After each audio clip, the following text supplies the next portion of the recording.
This podcast includes content funded by the British Podcast Award Fund and the Wellcome Trust. Today we speak with Dr. Vanessa Moulton. Vanessa is a psychologist who specialises in mental fitness. She has also worked with Walking with the Wounded, Help for Heroes, Combat Stress, and is the clinical lead on the future HEADFIT project.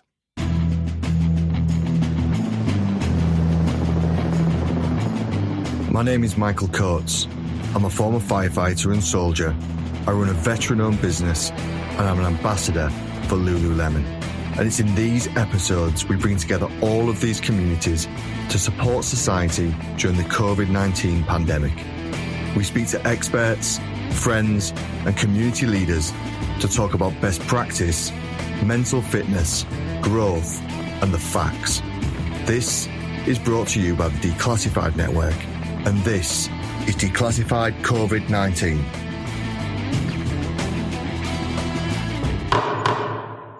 Vanessa, what is psychology? It's a very varied topic that I think a lot of people, due to the kind of recent focus in mental health, people kind of believe it's only just started to develop. But, you know, it really has been going for as long as we can remember. But since the 1800s, kind of psychology very much has kind of been identified and worked with. And it's kind of gone through this transition over the years, you know, starting off very much being something that's very separate to our body, something that happens in our brain, and it's very separate. And as time has moved on, we've really started to move towards that kind of understanding and recognition that both our mind and body are connected. And I suppose, you know, a lot of people, when we think about psychology, would focus on Freud and that notion around our mind is all kind of driven by unconscious thoughts. And again, as kind of time has developed through the 70s and 80s, psychologists and theorists started to really focus on the fact that actually, you know, both our conscious and unconscious mind, as well as the things that we do, impact the way that we think and how we feel and how we behave on a day-to-day basis. So psychology, it really has kind of morphed throughout the years, but now has a very kind of integrated approach to our overall well-being, really. And what you see in the kind of advances of psychology, especially during this period of military psychology, I suppose? In terms of military psychology, I think with all of it is trying to move more towards really understanding not just the kind of the underlying issues, but very much on a kind of conscious, practical level, what we can all do to contribute towards building and maintaining good psychological health. You know, there has been, and you know, to be honest with you, it's what the field has focused on. We've really focused on kind of mental ill health throughout the last 10 years and how we respond to it, how we create more services, how we create more approaches to be able to treat mental ill health. But what we're now really recognising, which is fantastic, is that we need to take more of a preventative and proactive approach to our psychological health, and not therefore just focus on when things need treatment, but also what can we do from a proactive perspective to be psychologically well. So we look at things like mental fitness. This is a term that's been used frequently over the last few years, especially in certain areas. What is mental fitness? I think the best way to try and describe mental fitness, as you say, it's not a brand new thing, but it is quite a new concept for us, and in relation to communicating it to the wider world. It's something that several kind of areas like the military and sports actually have really got to grips with the importance of and the benefits of understanding and working with mental fitness. So the best way to kind of describe it, I always say, is to think about our psychological health sitting on a continuum, with, let's say, mental ill health at one end and mental fitness at the other end of the continuum. And in a way, if we can kind of relate that exactly as we would do with our physical health, we know now that we have kind of physical, when we're physically unwell, that's at one end of the continuum. And we know that we need to respond and treat ourselves or look for support and treatment when we require support around our physical health. But at the other end of the scale, we know the things that we need to do to keep ourselves physically fit.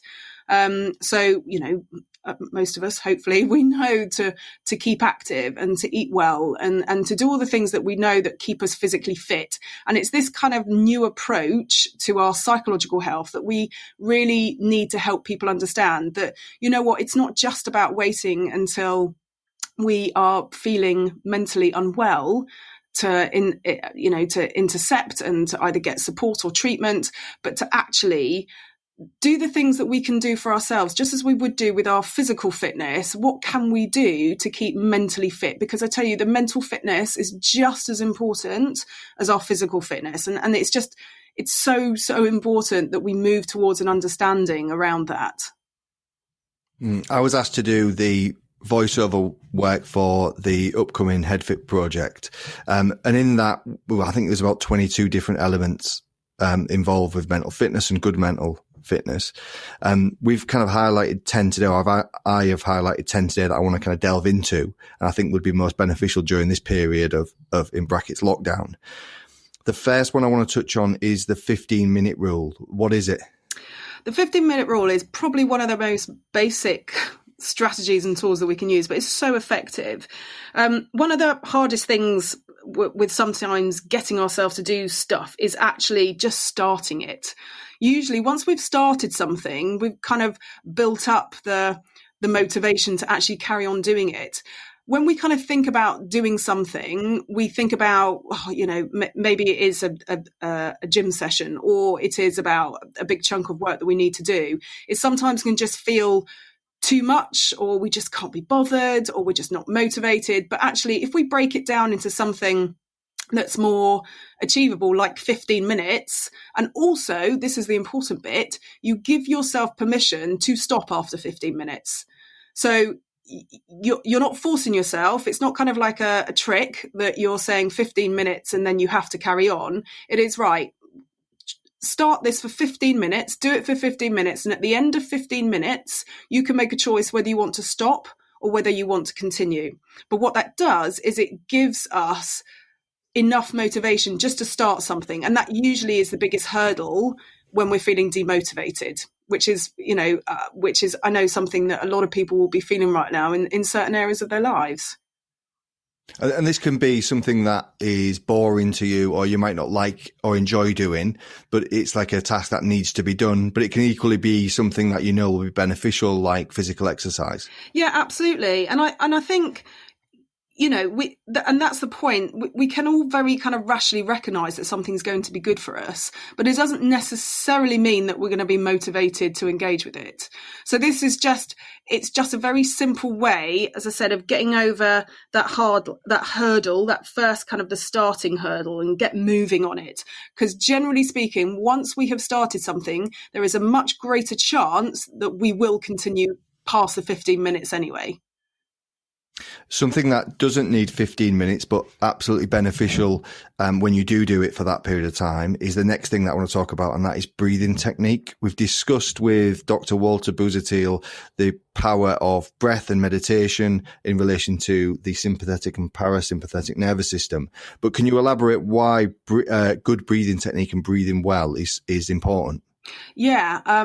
So in relation to that kind of that grounding that Dr. Buzatil is given, just to kind of recap on that. So our nervous system is split into two: our parasympathetic nervous system that ramps everything up, and sorry, did I get that the right way around? The sympathetic nervous system that ramps everything up, and the parasympathetic nervous system that calms everything down. So once we understand that we've got two aspects of our nervous system, what we want to do, especially if we are feeling anxious or feeling slightly agitated, we want to stimulate the parasympathetic nervous system of that full nervous system. So we know that when we do different types of breathing, generally deep breathing, And there's another great breathing tool called 7-11 breathing. 7-11 just simply means you breathe in for 7 and breathe out for 11. Now, the numbers don't necessarily matter too much, but what I'm asking is for you to breathe out for longer than you breathe in, because what we know is when we breathe out, we are stimulating the parasympathetic nervous system. That is the system that calms us down. So if our out breath is slightly longer than our in breath, we have a greater chance of being able to calm our nervous system down. Now, if we do that for just 2 minutes, that will physiologically impact our nervous system. It's such a powerful one, the 7-11 breathing. And the same with just simple deep breathing. When we deep breathe, we are effectively just bringing more oxygenated blood to our parasympathetic nervous system. And so it stimulates this system more when we're doing lovely deep breathing as opposed to short, shallow breathing. And when we feel anxious, we do tend to take shorter, shallower breaths. So actually what we need to do is just very consciously give ourselves little snippets of time during the day to just stop and just do some breathing. That's why I say the 7-11, 2 minutes, do it proactively, do it 2 to 3 times a day, or you can use it when you are feeling slightly agitated and you recognize that your sympathetic nervous system is all a bit ramped up. I used it this morning. I was about to go on national TV and I was very nervous. And within 2 minutes of just in through the nose, out through the mouth, but really slow and deliberate breathing, just totally calm me down. It was really an example of it in progress. I have to say, sorry, go on. But it is probably one of the only guarantees I give when I'm working with someone, because we know it has an immediate physiological impact on you. There's science behind it. Next up, body posture. Yeah. So I love this. I think this is so simple, but every time that we move our body, it changes the brain chemistry and it releases different hormones depending upon the posture that we're in. And these hormones are related to how we feel because they affect your mood. So your body kind of remembers, as does your mind. It's a bank of memories, physically and mentally around your body posture. So even when you smile, or your body is effectively recognizing the muscles it's used before when it's been happy. So it associates those postures, facial expressions and body postures with previous memories and previous moods. We know that things like, for example, standing upright with your shoulders back, which perhaps would be seen as a more kind of positive, powerful position, will increase the hormones that are linked to us feeling more powerful and confident. So we get more testosterone and less cortisol in our body. So it sounds very simple, but it genuinely works. And I think a lot of us, especially when we're kind of feeling anxious, we very naturally kind of tighten up, our shoulders roll down. When we want to lift our mood and to feel more confident, even if it's certain things that we need to tackle during the day, simply getting yourself in a positive, confident body posture will literally scientifically impact your physiology with your hormones, which then affect the way that you feel.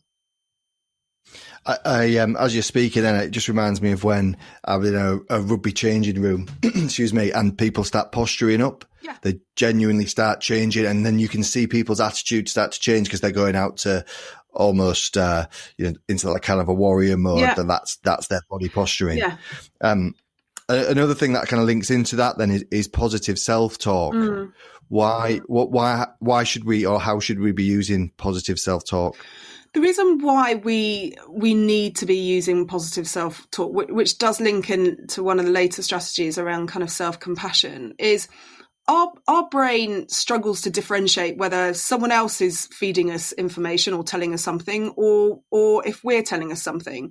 Now, when we receive criticism or negative chat, let's say, this stimulates our threat system. So we have three emotional systems. We have our drive system, which releases dopamine that makes us feel great when we achieve something. We have our soothing system when we stimulate that, which we'll come back to. It makes us feel calm, content, confident and happy and secure. And we have the threat system. A lot of people will know this as the fight or flight system. When this is stimulated and it's ignited and when it's online, this releases all the hormones in our body that makes us feel stressed and anxious, because actually that is how we feel, or how we need to feel physiologically if we're fighting or fleeing. When we are negative with ourselves, so obviously the opposite of positive, we come from a negative stance, we basically turn that threat system on. It views it as a threat. And so our threat system comes on, and then we start to feel anxious. And as soon as we feel anxious, we can't think clearly, we're not focused, and it can really, create a barrier for lots of the different things that we're doing. So positive self-talk or positive affirmations, let's say, are so important, because what we are doing when we are focusing positive thoughts towards ourselves, we are, instead of turning on the threat system, we start turning the soothing system on. This means that we feel positive, we feel more calm, we feel more secure, and we are much more likely to be able to do the things that we want to do when that system is online. So, as I say, our brain can't differentiate necessarily between somebody else saying something to us and ourselves saying to us. So we do tend to naturally give ourselves quite a hard time. A lot of us are very self-critical. You link that with breathing technique. That could be even more powerful.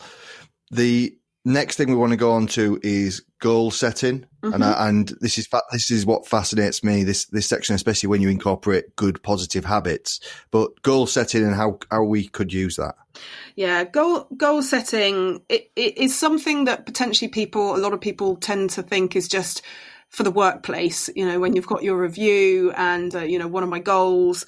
But goal setting is so important just on a day-to-day basis, because what it enables us to do is kind of set more clear direction in terms of what we want to do and how we're going to achieve it. And what this does, why goal setting is important, is once we reach a goal and we achieve something, it stimulates that drive system, which I just talked about, which gives us a lovely big dose of dopamine, and that makes us feel really positive. And then it motivates us to do more positive stuff.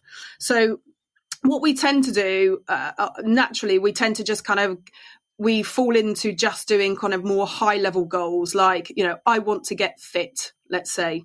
But actually, if we are more specific in terms of what that actually means, and we break it down into, one of the things that we break it down into a very easy way is kind of a SMART goal. You make it specific. You make it exactly what it, you say you want to get fit. What does that actually mean? Does that mean you want to lose weight? And if so, how much? Does it mean you want to do more burpees in a minute? What does that actually mean? Because then that enables you to actually gain a sense of achievement when you achieve it. Because if you just say, I want to get fit, you're never going to know when you've actually reached that goal or not. So being more specific enables you to understand what your goal actually is. And then, we break it down into, well, is it realistic? Make sure it's realistic, because if you set yourself a goal that isn't realistic, you're setting yourself up to kind of fail from the start. Is it kind of measurable? Again, going back to the sorts of things of, okay, well, how will I measure? Well, how will I know once I've achieved that goal? And when do I want to achieve it by? So, they're not just big things, they're just day-to-day stuff as well. If we can recognize what it is that we want to achieve and break down, well, what needs to happen for that to happen? It's one of my favorite lines. Well, what needs to happen for that to happen? Try and identify what things you need to do to create that and to make that goal. But it's important to make sure you know what that goal really is before you start it. I did a lot of, or I have done a lot of like endurance kind of races and things, and there was one in particular. It was a long kayak race, kind of 125-mile thing, and I'd trained for it for about a year, but I'd constantly be goal setting was one. The next thing we want to talk about is visualization. And I every time it started getting tough, I used to visualize crossing the line, like literally in my head, constantly thinking about, let's get to that point. Let's get to that point. There's the visualization. Why or how can we incorporate visualization? Visualization we can incorporate into every aspect of our day. Again, a little bit like the kind of the positive self-talk. Our brain actually sometimes struggles to differentiate between real life and imagined life, and it will have the same impact whether something is actually happening in the here and now, or whether you play it out like a movie in your mind. So if we actually visualize something positive happening, what our brain doing is, to a certain degree, is actually kind of going through that experience. So if you visualize yourself achieving something, clearly that's going to result in the positive hormones and chemicals being pumped around your body, which will make you feel more relaxed, makes you feel more confident, make you feel more calm, and actually you'll be more focused to be able to kind of tackle whatever it is that you want to do. So to a certain degree, it's yes, it's made up, but it's not. Your brain can't differentiate between the two. So we know, and research shows us, that if we visualize something happening the way we want it to happen before it's happening, there is a greater chance it will go that way. So we have a lot of research around that now.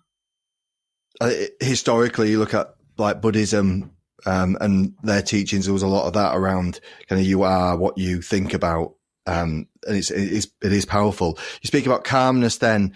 What is the importance of our next kind of subheading, which is a bit of green, a bit of nature?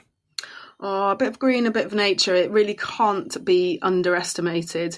There's so much. Again, we have so much research now. It's not a bit fluffy. It's not just, it's quite nice to get outside. There is so much research now around the positive impact on our ability to think clearly and be more focused, and have elevated moods and decrease stress levels when we are outside. When we're outside, there are so many things that stimulate I'll come back again to this the soothing system. Being outside, if we are able to be in kind of presently in the moment, and that's one of the things to really practice when you go outside. Yes, we can be outside, but what we need to try and do is just engage in our surroundings, so we are out of our head. And we are actually in the context that we are in, as in, outside, preferably in nature around us, because we know that this stimulates the hormones and the happy hormones associated with us being calm and relaxed and having a positive mood. And also, even just the very basics of being outside and getting more vitamin D, because sunlight, we know, produces more vitamin D, and that's all part and parcel of the process of our moods and creating positive moods. So I can't underestimate, and especially at the moment, sometimes, again, going back to the 15-minute rule, maybe we can't be bothered to go outside and go for a walk, but have the knowledge that it genuinely will contribute towards your psychological health. It's very mindful as well. We spoke about that on the podcast before, mindfulness and how that can help. Yeah. Something that can help, especially when you incorporate a lot of these topics, is problem solving, and that's next on our list. Why has that been included in this? It's been included because sometimes it's problems, and actually, I suppose to start with, I like to kind of try to differentiate between hypothetical worries and real worries, because problem solving can help us when we are worrying about something. So a lot of the time we're thinking about stuff which I would call our hypothetical worries, the what ifs. And the what ifs are, what if this happens? What if that happens? And they tend to be things that are future focused and we actually can't do anything about. So the first step really is to try and understand whether a worry is something that we can actually impact, or is it a hypothetical worry, a what if, that really there's nothing that we can do about it. So it's kind of futile, really, trying to think about it and worry about it, because we're not going to be able to problem solve it. So problem solving is helpful when we're feeling worried about something. If there's actually something genuinely that we can do about it, it enables us to actually focus on, what part we can play in getting something done or achieving something that needs to happen, or, as I say, solving something that needs to be solved. But it is all about the process, is all about breaking it down. Again, with problems that need to be solved, a lot of the time we can keep them a bit too high level.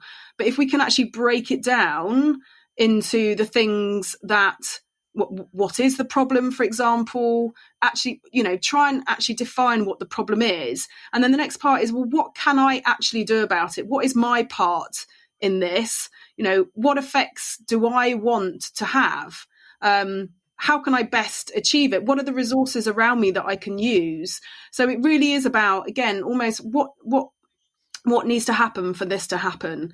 But it just enables us to stop what I would call ruminating, going round and round and round something, and not coming up with a solution. If it is a problem that can be solved, i.e. it's not a hypothetical worry, actually breaking it down into steps enables us to understand the problem and actually tackle the problem in a much more clearer and better way.